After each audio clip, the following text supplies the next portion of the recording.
한 주간 동안 평안하셨습니까?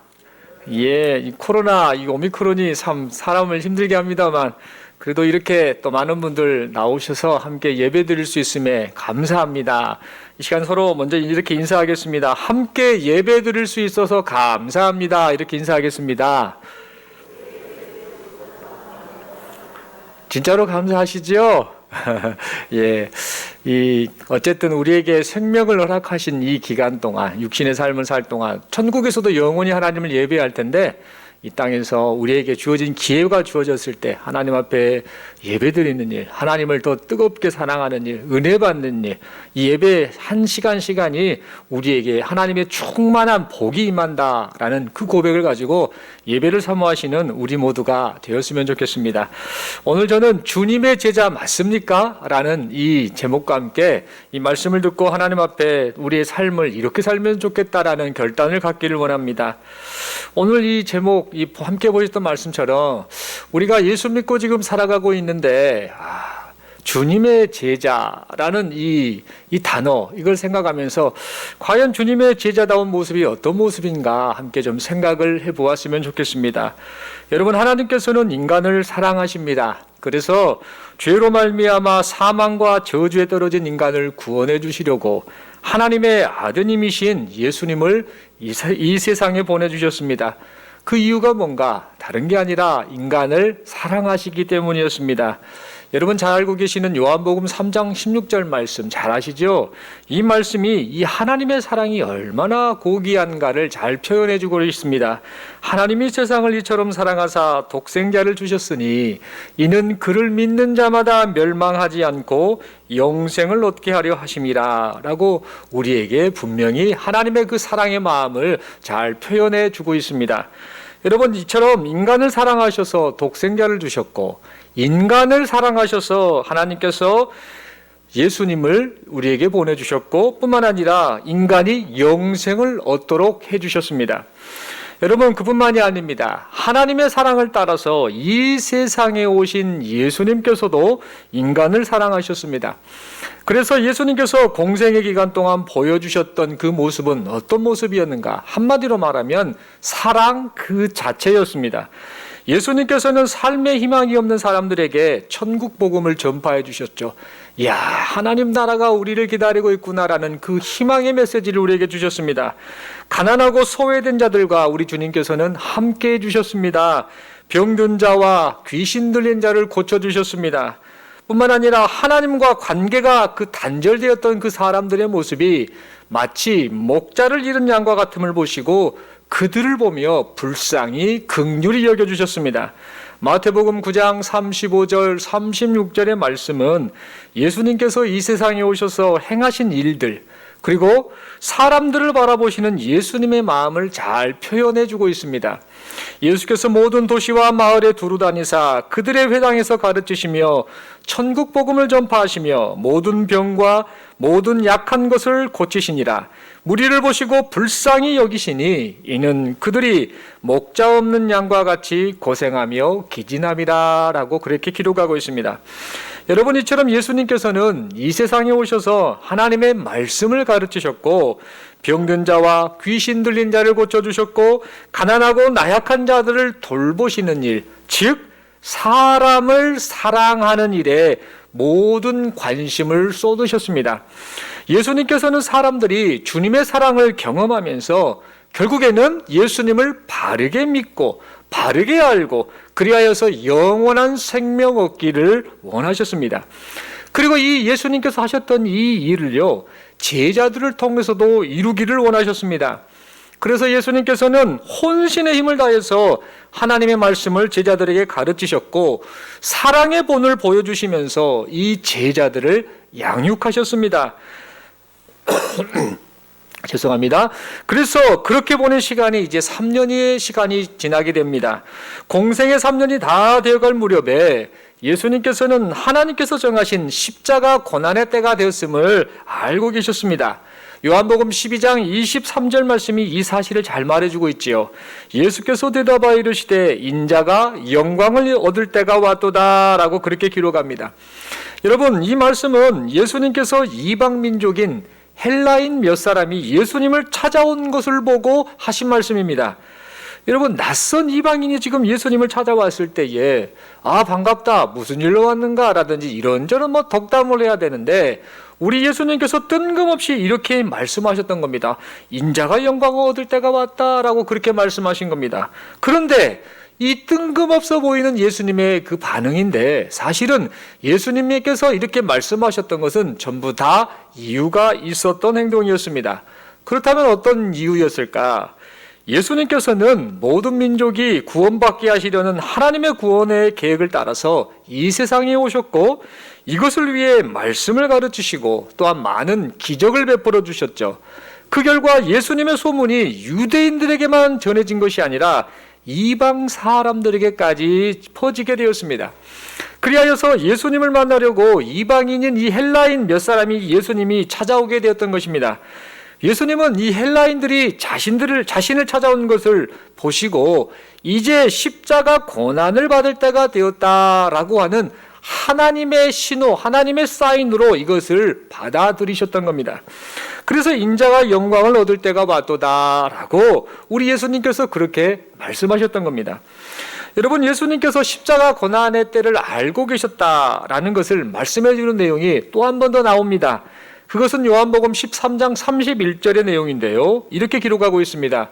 그가 나간 후에 예수께서 이르시되 지금 인자가 영광을 받았고 하나님도 인자로 말미암아 영광을 받으셨도다라고 기록하고 있습니다. 이 말씀은 지금 어떤 상황이냐면 예수님의 그 제자 중에 한 사람이었던 가룟 유다가 예수님을 배신하지 않습니까? 배신하고 예수님을 종교 지도자들에게 팔아넘기려고 나간 직후에 하신 말씀입니다. 이 제자의 가룟 유다의 마음을 다 아신 예수님께서 그가 나간 이후에 이제 내가 죽을 때가 되었구나, 십자가 고난의 때가 되었구나라는 것을 아시고 오히려 이것을 인자가 영광을 받았다라고 그렇게 표현하셨던 겁니다. 다시 말해서 장차 당하실 십자가 고난이 사람을 죄와 사망으로부터 구원하기 원하시는 하나님의 구원 계획을 이루는 일임을 알고 계시면서 이 자체가 내가 십자가 고난을 당하는 것이 하나님의 구원의 뜻을 이루는 일이기 때문에 영광스럽도다라고 그렇게 말씀하셨고, 그 예수님의 십자가 죽음을 순종하실 그 모습을 통해 하나님께서 영광 받으실 것을 아시고 이렇게 표현하셨던 겁니다. 십자가 고난의 때가 다가왔음을 아신 예수님께서는 이제 무엇을 하시겠습니까? 제자들에게 이제 이런 말씀을 하셨습니다. 잠시 작별해야 할 때가 가까웠다라고 그렇게 말씀을 하십니다. 그러면서 이제 이 3년 동안 이 제자들과 그렇게 함께했고 그렇게 사랑을 쏟아부었고 그렇게 말씀을 가르치셨던 그 가르침의 핵심을 유언을 남기는 듯한 그런 심정으로 다시 한번 말씀해 주시고 있습니다. 그 내용이 바로 오늘 본문의 요한복음 13장 34절 35절의 말씀입니다. 새 계명을 너희에게 주노니 서로 사랑하라. 내가 너희를 사랑한 것 같이 너희도 서로 사랑하라. 너희가 서로 사랑하면 이로써 모든 사람이 너희가 내 제자인 줄 알리라. 이렇게 우리 주님께서 말씀하셨던 겁니다. 여러분, 이 말씀은 예수님의 유언과도 같은 말씀입니다.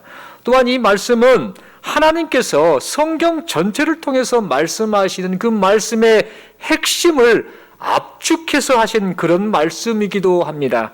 그리고 이것은 예수님께서 제자들을 부르신 목적을 분명하게 나타내주는 그런 말씀이기도 합니다. 다시 말해서 예수님께서는 예수님을 믿고 따른다고 하는 제자들에게서 반드시 꼭 나타나야 할 모습이 바로 하나님을 사랑하는 그 사랑이 기초가 되어서 결국에는 삶 속에서 이웃을 사랑하는 것, 이것이 바로 제자들에게 반드시 나타나야 할 모습임을 강조하며 말씀하셨던 겁니다.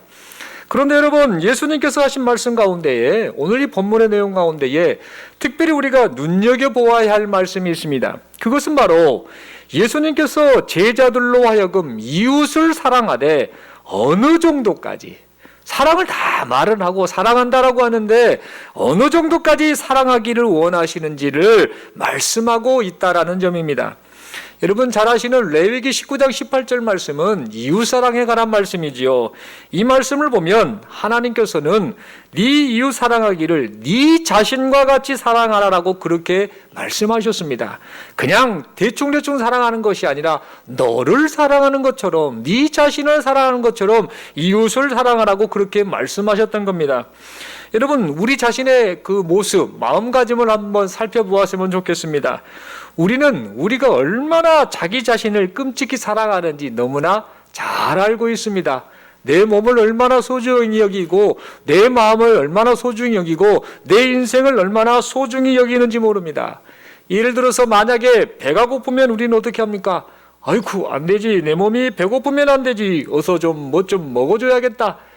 꼭 시키지 않아도 자연스럽게 본능적으로 자기 자신을 사랑하는 마음으로 그렇게 몸을 챙깁니다. 만약 피곤하면 어떻게 합니까? 피곤하면 안 되지, 어서 잠 좀 자야겠다, 푹 쉬어야겠다, 피로 좀 풀어야겠다 라고 하면서요, 자기 자신에 대한 그 사랑은 아주 끔찍히도 아주 지극히 그런 큰 사랑을 자기 자신에게 보일 때가 많습니다. 만약 몸이 안 좋으면 어떻게 합니까? 몸이 아프면 안 되지, 병원에 가야겠다, 보약 좀 챙겨 먹어야겠다, 이런저런 것을 가지고 그 아주 사소한 것부터 큰 것까지 자신에 대한 사랑이 충만하게 나타나는 우리의 모습을 보게 됩니다. 이처럼 우리는 누가 가르쳐 주지 않아도요, 자기 자신을 끔찍이도 사랑합니다. 여러분 이와 같이 우리 하나님께서는 이웃을 사랑하되 자기 자신을 사랑하는 것과 같은 마음으로 이웃을 사랑하라고 말씀하셨습니다. 여러분 만약에 우리가 이런 마음으로 이웃을 사랑한다라고 한다면 사람들이 우리를 보고 어떻게 반응하겠습니까? 그 눈빛이 완전 달라질 겁니다. 분명 모든 사람들이 우리를 향해서 존경의 눈빛으로 그렇게 우리를 바라볼 것입니다.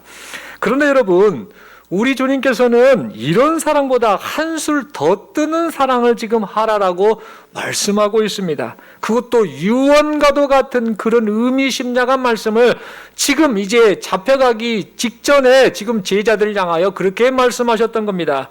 그렇다면 한술 더 뜨는 사랑, 어떤 사랑일까요? 그것은 바로 우리 주님께서 제자들을 사랑하신 것과 같은 사랑을 하라는 그런 말씀입니다. 여러분 이 예수님의 이 말씀의 의미는요, 이웃을 내 자신처럼 사랑하라라는 것을 뛰어넘어서요, 우리 주님이 본을 보여주셨던 자신을 희생하면서까지 하는, 자신을 희생하면서까지 사랑하는 그런 사랑을 하라라고 말씀하신 것입니다. 그리고 이렇게 사랑하며 살 때에 세상의 모든 사람들이, 몇몇의 사람들이 아니라 모든 사람들이 제자들을 보면서 제 주님의 제자로 인정하게 될 것이다라고 그렇게 말씀하셨습니다. 사랑하는 성도 여러분, 이 말씀을 보면은요, 생각하면서 참 많은 고민을 하게 됩니다. 오늘 본문을 통해 우리는 주님의 이 주시는 이 말씀을 통해 주님을 믿고 따른다고 하는 우리 자신이 진정한 주님의 제자인지 그렇지 않은지 스스로를 조금 돌아보는 그런 시간을 갖게 됩니다. 여러분, 한국의 이 기독교 역사는 언더우드 선교사가 이 땅에 첫 발을 내딛는 그날을 기준으로 137년이라는 세월이 흘렀습니다. 그리고 지금 많고 많은 사람들이 예수를 믿어서 지금 현재 기독교인이 대략 한 20% 정도로 지금 기독교인들이 지금 이렇게 함께 신앙생활을 하고 있습니다. 긴 세월을 거쳐서 참으로 많은 이들이 기독교인이 되었지요. 그래서 많은 사람들이 스스로 말하기를 주님의 제자라고 이렇게 자부하면서 그렇게 신앙생활을 하고 있습니다. 이곳에 함께 모인 우리 역시 그런 마음으로 지금 신앙생활을 하고 있죠. 그러다 보니까 식당을 가든 상가를 가든 여기저기에서 집사님, 권사님, 장로님, 목사님 이렇게 호칭을 부르는 그런 소리를 아주 쉽게 우리는 들을 수 있습니다. 그런 소리를 듣는 사람 중에 한 명이 바로 지금 여기 함께 모여서 예배드리는 저를 비롯한 우리 모두 여러분들입니다. 그런데 여러분, 이런 호칭으로 불리는 여기에 모인 우리 자신이 과연 주님 보시기에, 그리고 우리의 이웃들이 보기에 진정 주님의 제자가 맞는지 우리 자신의 현재의 모습을 되돌아보았으면 좋겠습니다. 그리고 무엇으로 우리가 주님의 제자됨을 지금 나타낼 수 있을지, 이건 역시 함께 다시 한번 신앙의 근본적인 이 문제를 가지고 함께 고민을 좀 했으면 좋겠습니다. 여러분, 얼마 전에 딸아이가 저에게 영화 한 편을 추천을 했습니다. 평소에 영화 보라는 이런 말을 잘 안 하거든요. 근데 얼마 전에 딸아이가 영화 한 편을 추천을 했습니다. 아빠, 핵소고지라는 영화가 있어요. 그 영화 한번 꼭 봐보세요. 이렇게 저한테 지금까지 함께 살아오면서 이런 영화 추천해 본 적이 없는데 이 딸아이가 그 이야기를 하더라고요. 그래서 한번 듣고 알았어 하고 말았거든요. 근데 얘가 또 여러 차례 계속해서 말하면 아빠 그 영화 참 생각을 많이 하게 합니다. 한번 봐보세요 라고 그렇게 말을 하길래 도대체 저 아이가 이렇게까지 말하는데 그 영화가 무슨 영화길래 이렇게 계속해서 영화를 추천하지? 하면서 일부러 시간을 내서 한번 봐봤습니다. 영화를 봤는데 역시나 참 많은 생각을 하게 하는 그런 영화였습니다. 이 영화는요, 제2차 세계대전 때 최고 격전지였던 일본의 오키나와 섬에서 있었던 그 전투 상황, 그 상황 속에서 미군과 일본군의 그 전쟁 실화를 바탕으로 한 그런 영화입니다. 여기에 등장하는 인물이 있는데요, 데스몬드 도스라는 사람이 나오는데 이 사람은 실제 있었던 사람이고 실화를 바탕으로 한 영화인데, 이 사람이 어렸을 때요, 아버지가 이 전쟁의 1차 대전일까요? 그때 참여를 해서 그때 아버지가 이제 많은 그 상처를 입고 또 동료가 죽고 이런 상황 속에서 좀 정신적인 좀 충격 속에서 폭력적인 이런 그 행동이라든지 심지어는 총으로 아내를 쏴 죽이려고까지 하는 그런 이 폭행을 하는 그런 일들을 이 아들이 보고 자랐습니다. 그래서 이런 것을 보면서 상처도 많이 있고 또 뭐 감정을 다스리지 못하는 그런 아픔이 있었는데, 그런 활동 가운데 그가 하나님의 계명인 10계명 가운데 6번째 계명이었던 살인하지 말라는 이 계명을요, 어느 날 마음에 푹 새기게 됩니다. 그러면서 결심하기를, 그래, 하나님 보시기에 나는 폭력을 행하지 않고 살인을 행하지 않고 생명을 살리는 그런 일을 하며 살아야겠다, 이렇게 마음을 다잡고 그렇게 하나님 앞에 신앙생활을 하게 됩니다. 그러다가 제2차 세계대전이 이제 발발하게 됩니다. 이때 많은 청년들이 자원하여 입대를 하게 됩니다. 그러자 이 데스모스는 이 사람 역시 자신도 생명을 살리는 일을 하겠다라고 하면서 군입대를 하게 됩니다. 그런데 군 생활을 하면서 이 데스몬드는요, 동료들로부터요 많은 미움과 핍박을 받게 됩니다. 왜 미움을 받고 핍박을 받게 됐는가? 그 이유는요, 이 데스몬드가 다른 훈련은 다 잘 받습니다. 탁월하게 잘 받는데 이상하게 하나님 앞에서 살인과 같은 행동은 하지 않겠다라고 하면서요, 이 사람이 총을 잡고 총을 쏘거나 총으로 훈련받는 이 일 자체를 거부했기 때문입니다. 군인이 총을 들어야 싸울 거 아닙니까? 그런데 이걸 거부하게 된 겁니다. 그래서 이 데스몬드와 관련된 그 안에 이 소대, 이 부대원들이 전부 이 데스몬드 때문에 많은 불이익을 당하게 됩니다. 화가 난 이 동료들이요, 이 불이익을 받는 것을 억울해하면서요, 한밤중에 데스몬드를 심하게 날마다 구타하며 두들겨 패는 그런 일들이 발생합니다. 견디다 못해 지가 나가겠지, 지가 그만두겠지 라고 생각하며 날마다 두들겨 패는데, 그럼에도 불구하고 데스몬드는 그 뜻을 굽히지 않습니다. 뿐만 아니라 군부대의 상관으로부터 너는 정신병자 혹시 아니냐? 라는 그런 의미로 의가사 제대해라, 조금 몸이 안 좋아서 제대한 것으로 해라 라고 하면서 그렇게 집으로 돌아가라는 그런 제안을 받게 됩니다. 혹시 환청이 들리냐? 혹시 언제 신이 너에게 무슨 말씀을 하시디? 라고 하면서 약간 이 정신이 조금 비정상적인 사람이냐 그렇게 취급을 하게 됩니다. 심지어 이 군대 그 부대 안에 다른 기독교인에게도 핍박을 받게 됩니다. 야, 너만 하나님 믿냐? 나도 하나님 믿어. 내가 하는 하나님은 그런 하나님이 아니야. 너는 쓸모없는 녀석이야. 너 때문에 많은 사람들이 지금 힘들어하잖아. 이렇게 상처 주는 말들을 하였습니다.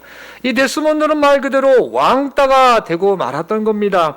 그 누구도 죽이는 것을 거부하고 생명을 살리려는 이 데스몬드의 마음을 알아주는 사람이 없었습니다. 그러나 이에 굴하지 않았던 이 데스몬드는요, 결국 동료를 치료하고 살리는 의무병 역할을 하면서 전쟁터에 나가게 됩니다. 그런데 문제는 전쟁터에 나가서도 이 동료들 보기에 이 데스몬드는 있으나마나 하는 그런 의무병에 불과했습니다. 왜 그런가? 총을 들지 않으니까. 만약에 전쟁터에서 아무리 약을 발라준다 할지라도 적군이 나타나서 맞닥뜨려서 총을 겨누면 동료가 죽어가는 거 보고 그냥 구경하는 존재, 그가 바로 이 데스몬드가 아니겠습니까? 그러니까 너는 이스라마라 도움도 안 되는 사람이다라고 그렇게 천대를 받으며 그렇게 전쟁터에 나가게 됩니다. 그런데 시간이 흐르면서 그는요 계속해서 자신에게 주어진 그 소임을 합니다. 다른 일이 아니라 생명을 살리는 일, 그들을 사랑하는 일, 이 일을 감당하게 됩니다. 그러다가 어느 이 전투 가운데에 이 전 부대원들이 전투를 하다가 이제 후퇴를 하게 됩니다. 근데 그 상황 속에서 이미 많고 많은 동료들이 전쟁터 가운데 총을 맞고 죽어가거나 이미 죽은 사람들이 너무나 많았습니다. 이때 모든 부대원들이 다 그 자리를 떠났을 때에 데스몬드도 후퇴를 하는 과정 속에서 저 먼 곳에서 소리를 듣게 됩니다. 살려주세요, 살려주세요. 이 소리를 듣고 이 데스몬드는요 그 발길을 돌이키지 못합니다. 그냥 다시 한번 그 현장으로 옵니다. 그것이 마치 하나님이 자기에게 하시는 말씀으로 저 영혼을 구해라, 저 사람을 구해라라는 그런 음성으로 인식하고 그가 이 총알이 빗발치는 그 상황 속에서 다시 한번 그 현장으로 다시 가게 됩니다. 그러면서 혼자서 다 떠난 상황 속에서 죽음을 각오하고 부상자들을 구조하는 그런 내용으로 이 영화가 마치게 됩니다. 그리고 이 영화 마지막 부분에 영화 배우가 아닌 실제 인물인 데스몬드 도스 그리고 그의 실제 동료들이 시간이 많이 흘러서 할아버지가 되어서 인터뷰를 하는 장면이 마지막 부분에 나옵니다. 데스몬드는 이런 말을 합니다. 한 명을 구조하고 나면 이렇게 기도했습니다. 하나님, 한 명만 더 살리게 도와주세요 하면서 이 총알이 빗발치는 그 상황으로 계속해서 뛰어들며 하나님 살리게 해주세요 건져놓고 또 하나님 한 명만 더 살리게 해주세요라고 하면서 그렇게 그 전쟁 그 전투 현장으로 향했던 겁니다. 그래서 그 결과 이 데스몬드 총 들지 않았던 그 사람이 살렸던 그 사병 자기 동료의 숫자가 바로 75명이나 되었다라고 기록을 해주고 있습니다. 여러분 특별히 또 인터뷰를 하던 실제 동료 중에 한 명은 이런 말을 했습니다. 예전에 저는 데스몬드에게 이렇게 말했습니다. 데스몬드, 너는 총을 짚기 전에는 내 옆에 얼씬도 하지 마. 너는 이스라마는 그런 존재야 라고 하면서 날마다 그를 미워하고 갈궜는데 이 데스몬드가 전투 현장에서 피를 흘리며 죽어가는 저를 살려줬어요 라고 말을 하면서 감격의 눈물을 흘리는 그런 장면이 나왔습니다. 여러분 이 데스몬드의 자기 희생적 사랑 실천이 그가 품고 있었던 신앙의 가치를 증명해 보여주었던 것입니다. 사랑하는 성도 여러분, 오늘날 이 교회의 현실을 보면은 주님의 제자가 되겠다라는 사람은 참 많은데 제가 주님의 제자로 살겠습니다. 주님의 제자가 되겠다라고 하는 사람은 많은데 실제로 주님이 가신 길, 주님의 그 제자의 길을 걷는 사람은 많지 않은 것 같습니다. 여기저기서 사랑을 다들 말을 합니다. 사랑하며 삽시다. 사랑에 대해서 많은 말들을 하고 성경을 많이 알아서 지식이 많이 쌓인 것 같은데 주님 닮은 자기 희생적 사랑을 하는 사람을 찾아보기가 참으로 어려운 그런 현실인 것 같습니다. 이런 시대 속에서 만약 누군가가 우리에게 당신은 주님의 제자가 맞습니까? 라고 묻는다라고 한다면 우리는 어떻게 대답해야 할지 참 많은 고민을 해보게 됩니다.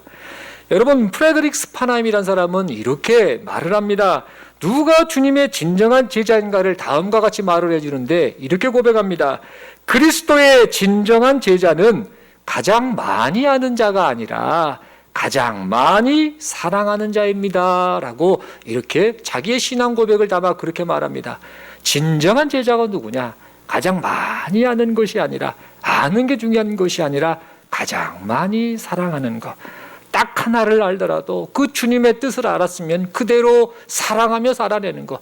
성경의 모든 내용을 압축해서 말하는 이웃사랑을 말하는 그것을 실천하며 살아내는 자, 그가 바로 주님의 진정한 제자라는 그런 의미의 말씀인 겁니다.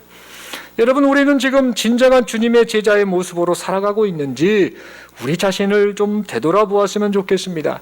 고린도전서 13장 2절의 말씀 이런 말씀 있지요. 아무리 이런저런 예언도 하고 뭣도 하고 이것저것 남들이 보기에 위대한 일을 했다 할지라도 사랑이 없으면 다 아무것도 아님을 우리는 잊지 말아야 합니다.